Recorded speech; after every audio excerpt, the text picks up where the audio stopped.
Hello, salut les artistes. Aujourd'hui une vidéo un petit peu plus longue qu'à l'accoutumée. Nous allons réaliser ensemble des éventails en papier. Donc vous verrez au courant de la vidéo que je vais vous expliquer la représentation, la décoration des éventails. Donc ça c'est pour le côté un petit peu histoire de l'art. Et ensuite on va passer à la réalisation pratique. Là vous avez un éventail terminé à partir donc de papier, vraiment du papier à grains. Donc c'est le dessin tel quel sur l'éventail. Là vous avez un papier un petit peu plus épais du 300 grammes, donc papier aquarelle. Je n'avais pas envie de plier mon dessin une fois qu'il était terminé, donc j'en ai réalisé une photocopie. Nous allons voir donc comment réaliser ces dessins, nous allons voir comment effectuer le pliage, mais nous allons également et surtout voir comment réaliser le montage, parce que, et oui, il y a un petit montage à réaliser avec quelques petites astuces. Voilà, on se retrouve tout de suite pour les explications pratiques. Let's go. Voilà, alors pour arriver à obtenir donc des bâtonnets comme ceci avec une perforation, il va falloir que vous sacrifiez plusieurs bâtonnets. Moi personnellement j'en ai sacrifié 2 en sachant que j'ai utilisé pour mes tests à chaque fois, chaque extrémité. Donc j'ai dû faire 3 essais avant de trouver le bon, donc ce fut le 4e. Une fois que j'ai trouvé le bon, j'ai vu que ça allait. Ah oui, faites attention aussi, regardez, par ici je m'aperçois que c'est pas du tout droit. Donc les bâtonnets pas droits, on les vire, on les bac. Et donc pour reprendre l'astuce de la perforation, ce que j'ai fait, une fois que j'ai trouvé le bon placement, j'ai bien laissé mon bâtonnet tel quel et je suis venue avec un crayon. Je vous montre, hop, voilà, hop, et je suis venue tout simplement faire mes petits repères avec un crayon, ce qui va me permettre d'avoir à chaque fois le même positionnement au point de vue de la perforation. Donc une fois que ça c'est fait, il suffit de perforer vos différents bâtonnets, et une fois que vous avez vos bâtonnets perforés, on pourra passer à la suite. En avant.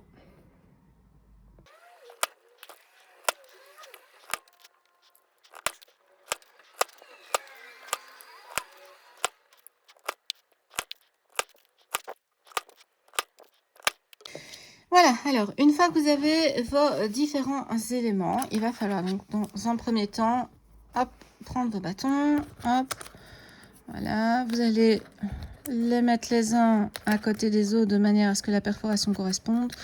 Donc ça, on les met comme ceci. Voilà. Et après, il va vous falloir tout simplement enfiler. Alors, soit que vous enfilez en une fois, soit que vous enfilez en plusieurs fois. Donc, personnellement, je préfère la méthode de l'enfilage un à la fois. Donc, hop. Oups. Donc ici, je fais un petit tortillon avec l'extrémité de mon ruban. Voilà. Et je vais faire la suite en accéléré. Voilà, alors une fois que vos bâtonnets sont enfilés sur votre ruban, que voici. Alors, il va falloir donc trouver un rivet, une perle ou autre qui correspond donc justement à votre ruban. Donc ça, c'est à prévoir avant. Donc, il faut que vous fassiez une petite recherche ou dans vos stocks d'accessoires et ainsi de suite. Donc ça, moi, je l'ai fait ici avec ce que j'ai à disposition, mais ça peut tout à fait varier et changer en fonction de ce que vous avez.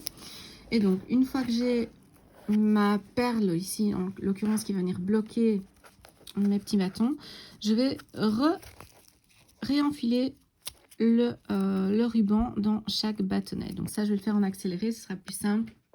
Voilà, alors une fois que vous avez donc ce retour de fil dans vos bâtonnets, il va falloir régler un petit peu en fonction de la longueur du fil que vous voulez après. Donc moi, ce que je vais faire, c'est que je vais la raccourcir. Donc hop, hop, hop, et voilà.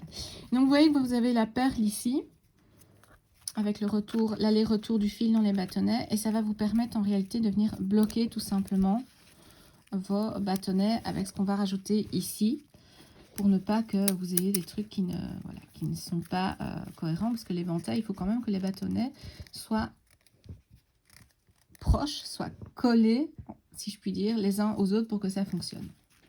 Alors, dans le cas présent, moi j'ai choisi ici de reprendre une autre perle comme ceci, en rondelle, et je vais tout simplement venir insérer cette perle, voilà, pour finir donc le travail.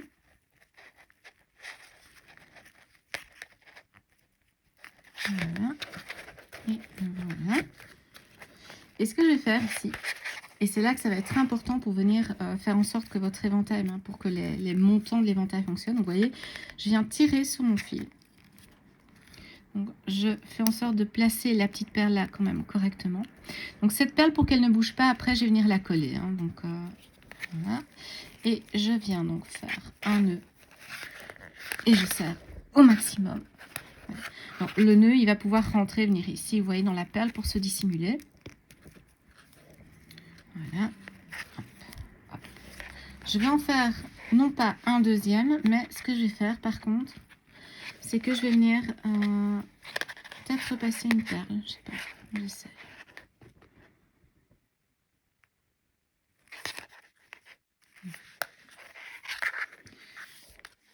Donc on coupe. Alors, je viens couper un petit peu plus long mon deuxième ruban. Enfin, mon deuxième. L'autre partie du ruban. Je viens refaire un nœud. Je resserre de la manière la plus forte possible pour bien caler mes bâtons. Et ainsi, j'ai un petit ruban sympa pour mon éventail, tout simplement. Voilà, donc maintenant ce que je vais faire, et il va falloir aussi attendre, c'est que je vais venir coller la perle pour qu'elle tienne ici. Et ensuite, on réalisera le montage. Alors, je viens utiliser ici la colle à bijoux. Maintenant, vous pourriez aussi utiliser la colle à bois. La colle à bois, ça fonctionne franchement très bien et ça colle un tas de trucs. Sans compter que la colle à bois, après, eh bien, elle devient transparente. Donc, vous ne voyez plus aucune trace de votre colle. Donc, voilà. Hop, hop, voilà. Et je viens donc... Je tire sur le fil, vous voyez, pour venir réaplatir la perle. Et j'appuie un petit peu pour qu'il y ait quand même une pression assez forte et pour favoriser le collage. Voilà. Donc après, une fois qu'on va avoir les montants ici de l'éventail, il va falloir venir les coller à l'arrière de l'éventail, tout simplement, que vous avez décoré. Donc ça va demander un petit peu plus de chipoche, je vous préviens tout de suite. Et ensuite, il va bien falloir laisser sécher. Et encore une fois, là, ça va être un travail, si je puis dire, de patience, parce que tant que c'est pas sec, tant que ça n'adhère pas bien, vous n'allez pouvoir rien faire du tout. Voilà, maintenant que l'aquarelle est bien sèche sur les deux supports d'éventail, vous allez pouvoir soit réaliser déjà un premier montage en utilisant votre éventail en papier tel quel pour venir le fixer sur les bâtonnets et réaliser le pliage, ou alors vous allez pouvoir réintervenir par-dessus en venant dessiner ou en venant colorer des formes, en décalquant ou peu importe le moyen technique que vous utiliserez pour venir créer des formes. Alors, dans le cadre de mes cours avec mes élèves, il y aura toujours plusieurs possibilités en fonction des années, en fonction des thèmes de l'année et ainsi de suite. On peut très bien soit partir d'un artiste qui a réalisé des éventails, donc ça on en a assez bien au niveau de la période des impressionnistes. Donc les impressionnistes étaient vraiment fort influencés dans leur recherche, entre autres par tout ce qui était estampes et art japonais qui commençait à arriver donc justement en France entre autres, et plusieurs artistes comme entre autres Degas et Renoir ont réalisé justement des éventails. Vous avez également Alphonse Mucha, mais ça, je vous mets les petites miniatures ici pour que vous puissiez voir un petit peu ce qu'ils ont réalisé. Il y a bien entendu d'autres éventails dans l'histoire de l'art. Ça, si vous voulez commencer à effectuer des recherches ou à lire des bouquins qui sont vraiment dédiés à la représentation de l'éventail, il y en a quelques-uns, en sachant que l'objet lui-même, l'éventail en soi, a été donc reproduit, a été décoré par de multiples artistes. Quand on utilise le terme reproduire, ça veut dire que dans un tableau, comme vous voyez ici dans la miniature, on va dessiner un éventail. Donc c'est une reproduction, on reproduit un éventail dans le cadre d'une composition. A contrario, dans l'autre miniature que vous voyez juste maintenant ici à côté, vous allez avoir non plus une reproduction, mais ce que l'on appelle une décoration d'éventail. La différence, c'est que vous avez donc le support éventail, quel que soit le matériau utilisé, et par-dessus, vous venez le décorer. Donc, vous venez dessiner, vous venez peindre des formes, des sujets divers et variés. Et donc, pour revenir à nos éventails à nous, Hop, voilà. Ce que je vais faire ici, c'est que je vais, dans un premier temps, en laisser un sans aucune intervention, donc sans aucune décoration. Et je vais venir sur celui-ci réaliser une décoration. Alors, soit que vous pouvez utiliser un thème par rapport justement aux artistes. Donc, on pourrait imaginer de décorer les éventails en utilisant les codes graphiques de Klimt, de Mondrian, ou encore de Brito, ou encore de Jean-Luc Moermans, un artiste belge que j'apprécie, que j'affectionne particulièrement. Donc voilà, vous pouvez décorer à partir de différents codes graphiques qui sont connus dans le domaine de l'art plastique, des beaux-arts. Mais ce que vous pouvez également faire, c'est vous inspirer de codes, je vais dire, graphiques de différents pays, de différents domaines, de différents secteurs. Voilà. C'est vraiment les limites, je dirais, c'est les limites de votre imagination. Une fois que vous avez ceci, vous dites, ben, moi je veux décorer mon éventail avec tel ou tel sujet, à vous d'effectuer une recherche sur, justement sur internet, dans des bouquins ou autres, et de vous réaliser ce qu'on appelle un petit mood board, un petit panneau. Donc moi je vais vous mettre ici en incrustation ma recherche donc de tableau, et vous verrez que vous allez partir peut-être avec une idée en particulier, et puis qu'au final vous allez affiner votre recherche et vous allez trouver des formes qui vont plus vous plaire. Dans le cas présent ici, j'aimerais bien travailler en tout cas sur ce fond-ci parce que je trouve que l'ambiance, l'atmosphère colorée s'y prête bien. J'aimerais travailler sur le sujet des lotus, des fleurs de lotus, des nénuphars, qui est très symbolique, entre autres au Japon. Donc ça, si vous êtes intéressé par la symbolique de la fleur de lotus, je vous invite vraiment à aller voir un petit peu ce qui se trouve, parce que il faut savoir que, mais ça je vais quand même vous l'expliquer, mais de manière très synthétisée, il faut savoir que la fleur de lotus, au point de vue symbolique, est assez présente, notamment dans des mouvements bouddhistes.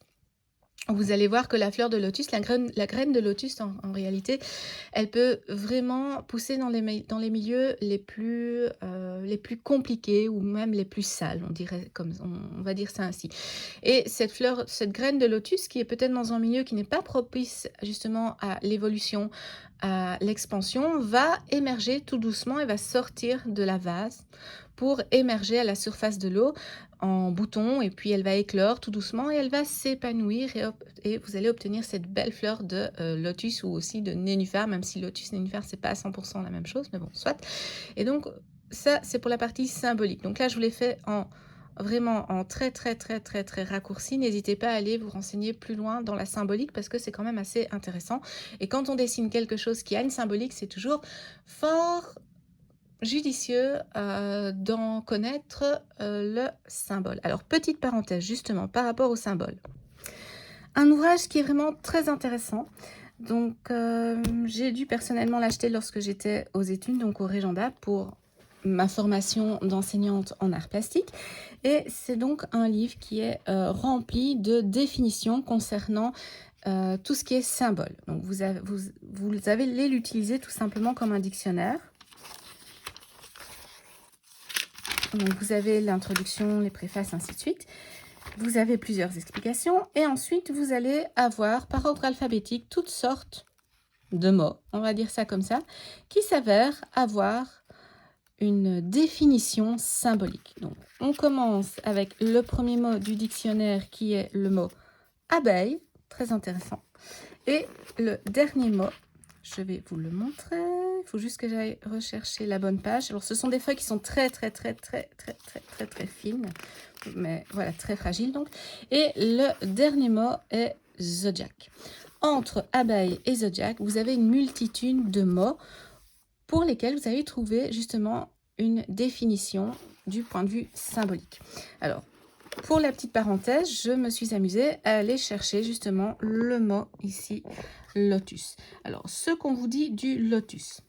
Je ne vais pas vous lire donc les 1, 2, 3 colonnes et le petit rabiot ici en seconde page. Mais ce qu'on vous dit du lotus en introduction, c'est une fleur, pourrait-on dire, première, et qui éclose sur des eaux généralement stagnantes et troubles, avec une si sensuelle et souveraine perfection qu'on l'imagine aisément in ilio tempore, comme la toute première apparition de la vie sur l'immensité neutre des eaux primordiales. Ainsi apparaît-elle dans l'iconographie égyptienne, c'est la toute première, après quoi le démiurge et le soleil jaillissent de son cœur ouvert, et ainsi de suite. Vous avez plein de choses qui sont donc expliquées. Je ne vais pas vous lire l'entièreté, c'est pas le but, mais voilà, vous avez une idée de tout ce que ça peut apporter, ce genre d'ouvrage. Si vous vous intéressez à la symbolique, si vous vous intéressez aux définitions, si vous voulez aller plus loin quand vous dessinez, quand vous réalisez une composition, dire tiens, dans ma composition, je vais ajouter tel motif. Ah, ben, est-ce que ce motif, par exemple abeille, puisque c'est le premier mot, a une portée symbolique? Et est-ce que c'est judicieux ou plus judicieux de mettre avec tel ou tel autre motif, de les associer, et ainsi de suite. Donc ça, je vais pas vous cacher que c'est une réflexion qui est un peu plus lointaine dans le sens où vous n'allez peut-être pas directement aller vers ça dans un premier temps, mais au fur et à mesure, si vous y intéressez, par exemple, on peut aussi éviter d'associer certains motifs ensemble. Mais bon, ça, c'est un autre sujet. Ça pourrait faire le sujet d'une autre vidéo. J'en profite pour vous poser la question. Vous pouvez répondre en commentaire. Est-ce que ça vous intéresserait que je vous présente d'autres bouquins qui ont un rapport plus ou moins direct ou un peu indirect, on va dire comme ça, comme ce livre-ci, dans le domaine des arts plastiques et dans le domaine des techniques et ainsi de suite. Voilà, donc ça, je vous invite à y répondre en commentaire. Mais maintenant, on va retourner à nos moutons, ou plutôt à notre éventail, et on va commencer à le décorer. Vous allez voir, vous, tout cela en accéléré, puisque évidemment, autrement, ça prendrait beaucoup de temps. Et ensuite, on se retrouve lorsque le dessin sera terminé. À tout de suite.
Voilà, alors ici, juste pour vous expliquer un petit peu, j'ai réalisé le croquis de recherche, je vais dire, de différentes phases d'éclosion de la feuille de lotus, avec ici une feuille. Ensuite, donc, pourquoi est-ce que j'ai fait une recherche en premier? Tout simplement parce que je me suis dit, si je dois gommer pour une erreur ou l'autre de tracé, c'est mieux de le faire d'abord sur un brouillon plutôt que de le faire directement ici, puisque là, si je gomme, je risque de retirer un tout petit peu d'aquarelle, ce qui n'est quand même pas l'idéal. Et puis en plus, une fois que c'est dessiné, c'est dessiné.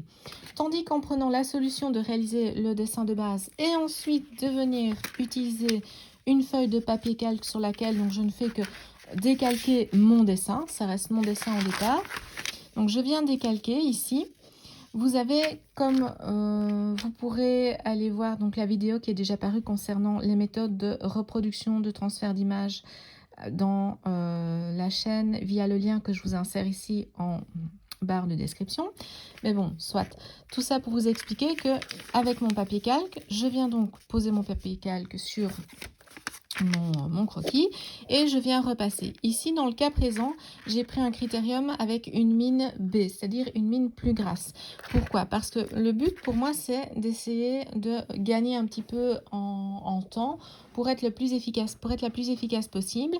Et de ce fait, je me suis dit, plutôt que de travailler les deux faces du calque, je vais directement travailler de manière à ce que mon crayon ici, qui est donc une mine B, puisse être transféré sur mon support. Et donc, je vais m'épargner deux étapes, c'est-à-dire que je vais prendre mon calque tel quel, avec le trait de crayon B qui est ici, donc là où j'ai la petite croix. Je vais prendre donc cette face-ci et je vais la retourner pour venir transférer mes dessins là où je le désire sur l'éventail. Et pour ce faire, je vais reprendre un crayon à mine H, donc une mine plus sèche, d'accord, pour venir repasser sur mon dessin. C'est ce qui va me permettre de venir transférer mon dessin sur mon éventail. Donc pour ce faire, je vais réaliser les étapes en accéléré. Donc, vous allez avoir la vidéo en accéléré, parce que moi je ne peux pas accélérer de moi-même, je n'ai pas encore ce super pouvoir. Et ensuite, on se retrouve pour que vous puissiez découvrir la composition finale, puisque le fait de travailler avec un calque va me permettre de dire, ben voilà, peut-être que la fleur de lotus, je vais la mettre là, peut-être que le lotus en bouton ici, je vais peut-être reproduire plusieurs, vous voyez, plusieurs fois le bouton avec la tige, la fleur, voilà. Donc je vais pouvoir composer. On se retrouve tout de suite après. Donc là, tout ce que vous allez voir, bien entendu, est en accéléré. À tout de suite.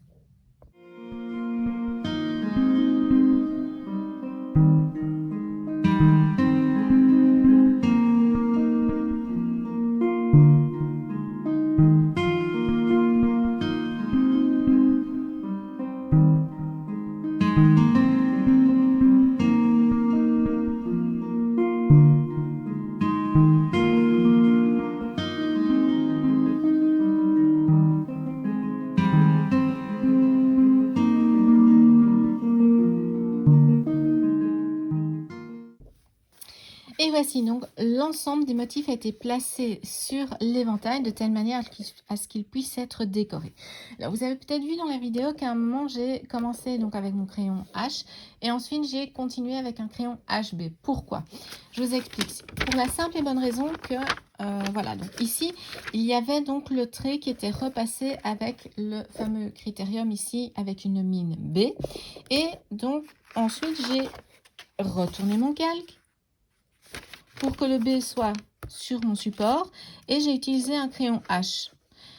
En réalisant ça, je me suis dit que pour transférer avec le crayon H, c'était très bien, mais que ce serait peut-être aussi judicieux d'utiliser un HB dans le sens où je me suis dit, pendant que je décalquais ça, que ceci, j'allais le mettre une fois comme ceci et une autre fois ainsi. Et donc, de ce fait-là, en ayant repassé finalement avec le HB surtout, ça m'a permis d'avoir quand même quelque chose qui est à la fois gras et sec, donc un bon compromis pour venir, dans un premier temps, transférer le dessin qui a été réalisé avec la mine B contre le papier, en utilisant mon HB, donc un trait, vous voyez, qui est quand même assez épais et gras, pour ensuite venir donc retravailler de l'autre côté en venant mettre le trait HB. Donc j'ai bien appuyé avec le HB, sinon ça ne fonctionnerait pas. Et pour venir ainsi le transférer, ce qui m'a permis d'utiliser donc les deux faces de mon calque pour avoir donc une fois la fleur dessinée du côté droit, comme ceci. Voilà. Et une fois la fleur dessinée de l'autre côté. Donc côté droit, côté gauche, mais en utilisant de ce fait-là les deux faces du calque. Donc maintenant que ceci est fait, je vais tout simplement réaliser une colorisation avec des crayons aquarelles afin de pouvoir faire ressortir le dessin et les différents motifs. Je vais peut-être utiliser une matière un petit peu irisée avec des aquarelles traditionnelles. Donc ça va varier un petit peu en fonction de mon inspiration. Et donc, ce qui est important à retenir, c'est qu'avec l'aide d'un calque que vous réalisez d'après vos croquis ou vos dessins, vous pouvez justement bouger ce calque, vous pouvez le retourner pour obtenir des symétries dans vos résultats de décor, quel qu'il soit. Voilà, donc ça c'était pour vous expliquer l'intérêt d'utiliser un calque, notamment dans ce genre de travail, surtout si vous voulez bien réfléchir à votre composition, si vous êtes dans un travail un petit peu moins expressif. Et à partir de ça, donc justement, de pouvoir travailler avec plus de finesse l'équilibre de votre composition. Maintenant, en avant pour la mise en couleur.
Alors, une petite pause juste pour vous montrer les conditions dans lesquelles je réalise ces vidéos quand je dessine ou autre, parce que mon chat aime beaucoup venir se lever près de moi quand je fais les vidéos. Donc voilà, du coup, c'est peut-être pas toujours top, mais bon, voilà, il est très gentil, il veut mettre sa main à la pâte et à mon avis, enfin sa patte à la main hein, plutôt, mais à mon avis, il aime bien apparaître sur les vidéos. Donc voilà, ça c'était la petite parenthèse.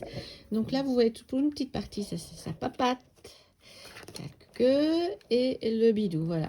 Donc de temps en temps, vous allez voir sa patte qui va faire comme ça, ou sa queue, mais c'est pas grave, voilà. Donc c'est pour ça que j'ai toujours ma main qui est posée vers moi pour éviter que sa queue ne fasse voilà.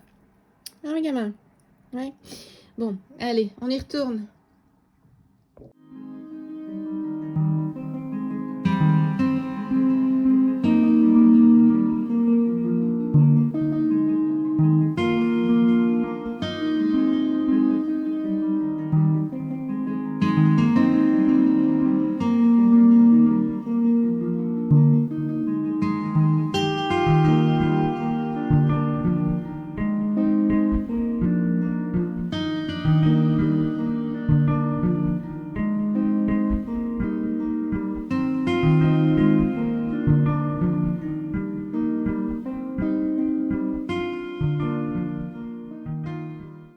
Et voilà, l'ensemble donc de la décoration du motif a été mis en couleur. Donc vous l'avez vu, ce sont des crayons aquarelles que j'ai utilisés. En fin de vidéo, je vous fais une petite présentation de ces fameux crayons aquarelles Tribute Marco. Ça, si vous voulez, vous pouvez directement aller vers la fin de la vidéo. Mais ici, ce qu'il va falloir, c'est faire preuve, encore une fois, c'est un mot que vous allez associer à ma chaîne, il va falloir faire preuve de patience, dans ce sens où il faut vraiment attendre que tout soit bien sec. Donc, le crayon aquarelle sèche relativement vite une fois que son pouvoir de dilution a été activé avec de l'eau, mais il faut quand même, pour rappel, tenir compte du fait qu'il y a un premier séchage qui se fait en surface et un second qui se fait en profondeur, c'est-à-dire au cœur du papier. Donc ce n'est pas parce que c'est sec à la surface, voilà, Aramis qui fait un petit passage, donc ce n'est pas parce que c'est sec à la surface que c'est sec dans le cœur, donc dans l'épaisseur du papier. Donc on va bien laisser sécher cela un petit temps. Donc, le temps, Aramis, voilà. Vous voyez mon chat qui me fait des petits coucous comme ça, il vous fait coucou, voilà, hop, coucou. Et donc, on va faire en sorte d'attendre que ça sèche, de manière à ce que le papier, donc, vous voyez ici, il est un peu recroqué, à ce qu'il se décroque un peu, donc à ce qu'il se réaplatisse, puisque ici, il est gondolé du fait qu'il a absorbé de l'eau. Donc, maintenant, on va prendre un petit peu de patience, vous, ça va prendre juste le temps de ceci. Et voici donc l'entièreté de la colorisation est terminée. Il s'agit bien d'une colorisation et pas d'une mise en peinture puisque je travaille ici avec des crayons aquarelles comme vous avez pu le voir donc lors de la réalisation en accéléré. Donc maintenant, il va falloir attendre que ceci sèche de telle manière à ce que les deux temps de séchage soient respectés. Vous allez donc devoir faire preuve de patience puisque bien que ici ce soit sec en surface, voilà, vous avez mon chat qui vient faire coucou. Et voilà, le séchage est terminé. Alors, une fois que le séchage est terminé, il va falloir tout simplement attendre un petit peu que tout soit bien sec. Donc, lorsque vous utilisez des vraies aquarelles, donc quand je dis vraies aquarelles, c'est la matière peinture en tube, en godet ou autre, vous allez devoir attendre beaucoup plus longtemps que votre réalisation sèche. Ici, il s'agit d'une colorisation, comme vous l'avez vu, à l'aide de crayons dits aquarellables, donc c'est qu'ils sont tout simplement diluables à l'eau, et vous allez donc avoir un temps de séchage quelque peu plus court. Le premier temps de séchage, c'est le temps de séchage justement au toucher. Ça, c'est ce qu'on appelle le séchage en surface. Et le deuxième temps de séchage, c'est le temps de séchage en profondeur, c'est-à-dire à cœur du papier. ça, vous n'allez pas pouvoir vraiment vous en apercevoir au toucher. Ce que vous allez pouvoir percevoir, c'est que le papier va se réaffaisser un petit peu. Donc ici, il gondole parce qu'il a encore reçu de l'eau récemment. Et donc, il va tout doucement s'abaisser. Donc ça, il faut bien vous dire que c'est un petit peu au feeling que vous allez vous apercevoir de ça. C'est aussi à force de vos expériences, de vos créations, que vous allez pouvoir un petit peu gérer ces temps de séchage justement en surface et à cœur du papier. Et voilà, tout est sec. Nous nous retrouvons donc pour la dernière partie et celle qui n'est pour moi pas la plus aisée puisqu'elle consiste à l'assemblage de l'éventail. C'est une opération qui est quelque peu délicate et aussi vous allez voir votre dessin au final qui va être plié. Donc si vous ne désirez pas obtenir un éventail qui soit plié, je vous conseille de vous arrêter tout simplement à cette étape-ci et de considérer donc le développement de l'éventail comme étant tout simplement un objet de décoration, donc comme certains artistes l'ont réalisé et comme je vous l'ai expliqué en début de vidéo. Donc moi le but ici c'était quand même de réaliser un éventail. Donc de ce fait je vais vous montrer comment effectuer le montage sur un éventail dit à blanc. Parce que effectivement je vous avoue que ce dessin-ci, je l'aime bien et je n'ai pas vraiment envie de le plier. Mais avant de réaliser l'éventail dit à blanc, je vais vous montrer ce que ça donne une fois que votre éventail est plié.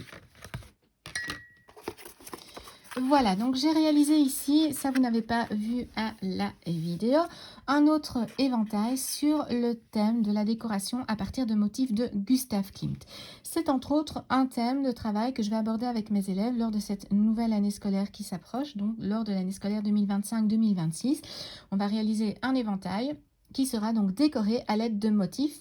Ils auront le choix entre plusieurs artistes et ils devront ainsi décorer l'éventail.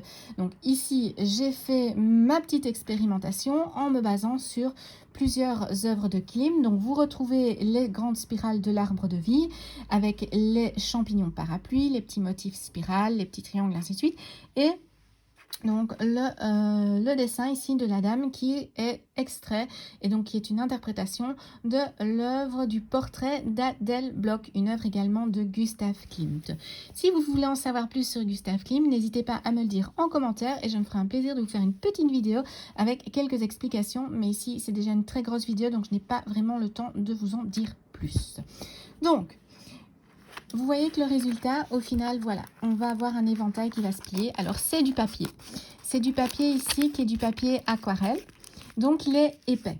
Si vous réalisez ce travail sur un papier plus fin, vous aurez moins de difficultés à le plier. Ça veut également dire que ce sera plus fragile. Bon, ici, moi, j'ai fait le choix du papier en fonction du médium et donc de la technique que je voulais utiliser. Et donc une fois que l'éventail est plié, ça vous donne ceci. Alors je vous avoue que les finitions, moi dans le cas présent, c'était pas l'objectif principal. L'objectif c'était de créer tout simplement un éventail avec donc une référence artistique. Et donc une fois que je vais l'ouvrir, cet éventail, voilà, vous allez avoir ceci. Alors l'arrière, c'est pas ce qu'il y a de plus top, regardez, voilà, c'est vraiment de l'assemblage du bricolage. Donc ce sont les différents bâtons qui sont scotchés avec du papier collant parce que j'ai essayé avec de la colle à bois et de la colle blanche, mais seulement comme on a à chaque fois un système d'escalier, vous voyez, ce n'était pas évident. Donc je vais vous montrer ici comment j'ai obtenu ce résultat avec tout simplement les bâtons que l'on a préparés tout à l'heure et un éventail, voilà, le gabarit d'un éventail. J'ai reproduit tout simplement la courbe de mon éventail à l'aide d'un gabarit. Et je vais donc tout simplement, pour m'y retrouver, parce que si vous ne faites pas ça, parfois il se peut que par distraction ou autre, vous mélangiez vos baguettes. Donc, que vous remettiez par exemple l'avant-dernier bâton, le dernier bâton, donc que vous mettiez, pardon, le dernier bâton en avant-dernier ou autre. Et alors là, votre pliage ne se fera pas. Donc, ce que je vous conseille de faire, c'est de minutieusement numéroter chacun des bâtonnets. Ensuite, on va tout simplement venir repérer le milieu de notre éventail. Vous pouvez le mesurer. Moi, je le fais à l'œil puisque je l'ai manipulé il n'y a pas longtemps, et donc je me souviens des repères. Et on va venir donc dans un premier temps venir placer nos différents petits bâtonnets. Alors vous allez peut-être percevoir sur sur la vidéo que j'ai déjà placé, vous voyez, des petits arcs.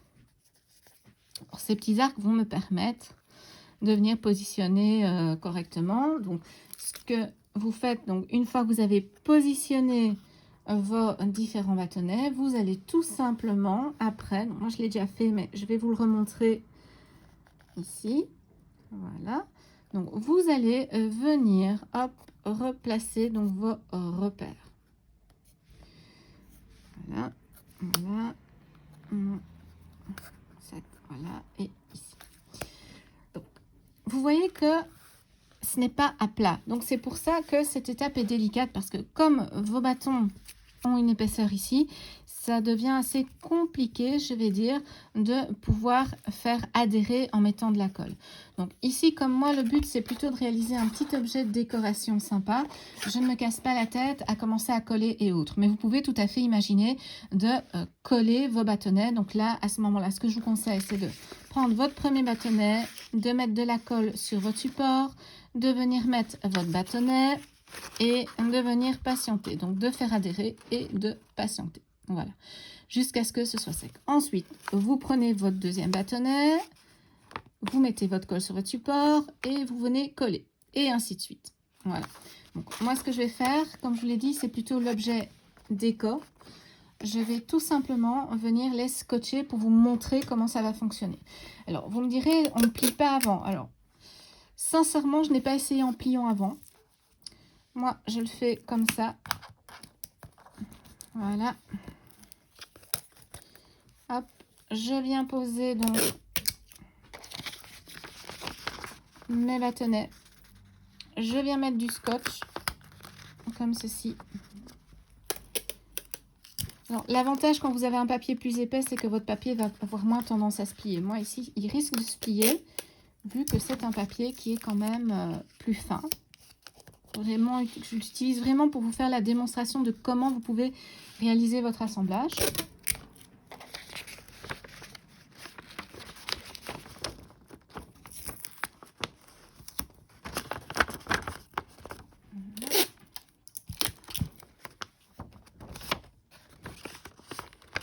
Bon, désolée si par moment au niveau de la caméra c'est pas toujours correct, mais je vous avoue que c'est pas évident de toujours manipuler bien en dessous de la caméra tout ce que je suis en train de réaliser, surtout qu'ici je dois beaucoup bouger au point de vue de la création. Je la bouge un petit peu dans tous les sens. Donc, vous voyez, je fais bien adhérer le papier collant ici à l'épaisseur, à la tranche. Et c'est en général à partir de là que ça devient un petit peu galère, parce que vous avez déjà une partie des bâtonnets qui sont scotchés. Et vous devez faire avec les autres tout en tenant votre papier de manière à ce qu'il soit bien posé en dessous de votre bâtonnet. Donc à vous de voir, est-ce que vous faites d'abord un collage, donc justement, ah ben voilà, j'ai fait exactement ce que je vous disais. Donc la petite erreur, vous voyez, je vois 7, c'est pas correct. Le 7 ne vient pas avant 5, donc hop, je vais rechercher mon bâtonnet numéro 5, voilà. Hop, hop. Je vais mettre une, voilà, comme ceci. Hop, hop, hop, hop. Voilà. Donc là, c'est vraiment perso, la phase de chipot que j'aime le moins. Parce que les assemblages et les collages, bon, j'en ai déjà fait. Et c'est vraiment pas ce que je préfère dans une création. Sauf quand c'est ce qu'on appelle un papercraft, c'est-à-dire que c'est vraiment une réalisation où on va découper, assembler, coller du papier sans avoir eu, en tout cas en ce qui me concerne, un travail préalable de dessin, parce que voilà, quand un dessin a été effectué, j'ai eu du mal, voilà, j'ai déjà eu du mal, je vous l'avoue, à plier celui-ci. Mais voilà, bon, il fallait quand même le faire pour montrer à mes élèves ce que ça donnait. Et voilà, là, on a tout qui est plié. enfin tout qui est plié, pardon, excusez-moi, tout qui est collé. Maintenant, nous allons plier. Alors, on va tout simplement rabattre progressivement le 2 sur le 1, le 3 sur le 2 et ainsi de suite. Et là, on va y aller tout doucement. Donc, vous voyez, je viens faire bouger mon bâtonnet pour qu'il vienne se replier sur le 1. Et j'appuie bien. Ensuite, je prends mon bâtonnet 3 et pareil, je viens le plier pour qu'il vienne se mettre bien pile poil au-dessus de mon précédent. On insiste sur le pli avec ses mains pour bien marquer le pli. Et pareil, je fais la même chose avec le bâtonnet suivant, numéro 4. Et puis le bâtonnet 5. Hop. On appuie bien, on vérifie qu'on est bien l'un au-dessus de l'autre au niveau des bâtonnets. Le numéro 6, je plie, j'appuie. Et le numéro 7, pareil, je plie et j'appuie. Et ça vous permet alors d'avoir donc votre éventail. Voilà. Alors, comme je vous l'ai dit ici, c'est un éventail à blanc. Parce que j'ai pas envie de plier celui-là. Je l'aime bien comme ça. Mais voilà, ainsi vous avez l'idée. Alors, bien entendu, c'est quelque chose de fragile. C'est un éventail de papier. Ça veut dire que vous allez parfois avoir, vous allez parfois avoir des petits plis. Donc, c'est pour ça qu'il faut y aller tout doucement quand vous le repliez. Et que lorsque vous le pliez pour la première fois, dans l'autre sens, donc de ce fait-là, vous devez bien appuyer sur les plis. Alors, ici, je vais, voilà. Vous voyez? Et donc, on va toujours essayer de garder le même ordre de fermeture pour obtenir l'objet le plus concret, le plus cohérent. Voilà. Alors, ce qu'on pourrait éventuellement faire, c'est agrandir encore l'éventail. Moi, je vous avoue que j'ai fait ça avec des feuilles de papier un tout petit peu plus grandes qu'une A4, mais voilà, ainsi, vous avez l'explication. Vous avez votre beau petit ruban qui est placé, vous avez votre éventail, vous n'avez plus qu'à vous éventer. Et voilà. Alors, j'espère sincèrement que cette vidéo vous aura plu et qu'elle vous aura donné envie de créer un objet vraiment particulier et personnel. Ça peut devenir donc un objet pratique si vous le finissez en venant réaliser le collage des bâtonnets, l'association, le pliage comme je viens de vous l'expliquer, ou également devenir tout simplement un objet un petit peu plus décoratif, tout simplement, ou une décoration qui peut être mise au mur ou autre, en fonction de votre envie. J'espère donc que la vidéo vous aura plu. N'hésitez pas à vous abonner pour être tenu au courant des prochaines vidéos. Un petit pouce, un petit like, ça fait toujours plaisir. Indiquez-moi, donnez-moi votre avis sur la vidéo s'il y a des choses que vous voudriez savoir un petit peu plus par rapport à ces réalisations. Si vous trouvez ce genre de vidéo sympa, dans le sens où je suis quand même venue réincruster des petites infos au niveau de l'histoire de l'art. Et simplement me donner votre avis, c'est toujours bienvenu tant que c'est fait dans la bienveillance et la politesse.